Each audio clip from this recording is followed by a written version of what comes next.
आज देश का, गुजरात की धरती का एक महान सपूत हम सभी से बहुत दूर चला गया है।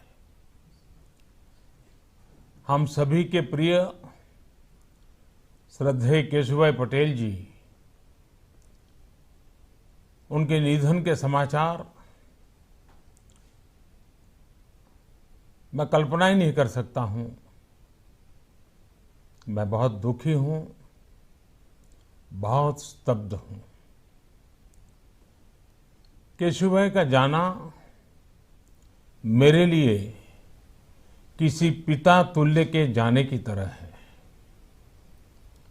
उनका निधन मेरे लिए ऐसी क्षति है जो कभी पूरी नहीं हो पाएगी। करीब 6 दशक का सार्वजनिक जीवन और अखंड रूप से एक ही लक्ष्य, राष्ट्रभक्ति, राष्ट्रहित। केशुभाई एक विराट व्यक्तित्व के धनी थे। एक तरफ व्यवहार में सौम्यता और दूसरी तरफ फैसले लेने के लिए दृढ़ इच्छा शक्ति उनकी बहुत बड़ी खासियत थी। उन्होंने अपने जीवन का प्रतिपल समाज के लिए, समाज के हर वर्ग की सेवा के लिए समर्पित कर दिया था। उनका हर कार्य गुजरात के विकास के लिए रहा। उनका हर फैसला प्रत्येक गुजराती को सशक्त करने के लिए रहा। एक बहुत ही साधारण किसान परिवार से उठकर निकलने वाले हमारे केशुभाई किसान के, गरीब के उन दुखों को समझते थे, उनकी तकलीफों को समझते थे। किसानों का कल्याण उनके लिए सर्वोपरि था। विधायक रहते हुए, सांसद रहते हुए, मंत्री या फिर मुख्यमंत्री रहते हुए केशुभाई ने अपनी योजनाओं में, अपने फैसलों में किसानों के हितों को सर्वोच्च प्राथमिकता दी। गांव, गरीब, किसान के जीवन को आसान बनाने के लिए उन्होंने जो काम किया, राष्ट्रभक्ति और जनभक्ति के जिन आदर्शों को लेकर वो जीवन भर चले, वो पीढ़ियों को प्रेरित करती रहेगी। केशुभाई गुजरात के रंग रंग और रग रग से परिचित थे।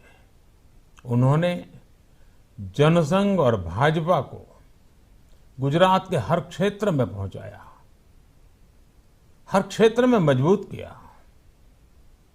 मुझे याद है इमरजेंसी के दिनों में किस तरह केशुभाई ने लोकतंत्र की रक्षा के लिए संघर्ष किया, पूरी ताकत लगा दी। केशुभाई ने मुझ जैसे अनेकों साधारण कार्यकर्ताओं को बहुत कुछ सिखाया, हमेशा मार्गदर्शन किया। प्रधानमंत्री बनने के बाद भी मैं निरंतर उनके संपर्क में रहा। गुजरात जाने पर मुझे जब भी अवसर मिला, मैं उनका आशीर्वाद लेने भी गया। अभी कुछ सप्ताह पहले ही सोमनाथ ट्रस्ट की वर्चुअल बैठक के दौरान भी मेरी उनके साथ बहुत देर तक बातचीत हुई और वो बहुत प्रसन्न नजर आ रहे थे।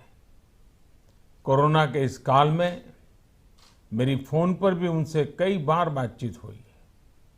मैं उनकी सेहत के बारे में पूछता रहता था। करीब 45 साल का निकट परिचय, संगठन हो, संघर्ष हो, व्यवस्था का विषय हो, व्यूह रचना का विषय हो, आज एक साथ अनेक घटनाएं मेरे स्मृति पटल पर आ रही है। आज भाजपा का प्रत्येक कार्यकर्ता मेरी तरह ही बहुत दुखी है।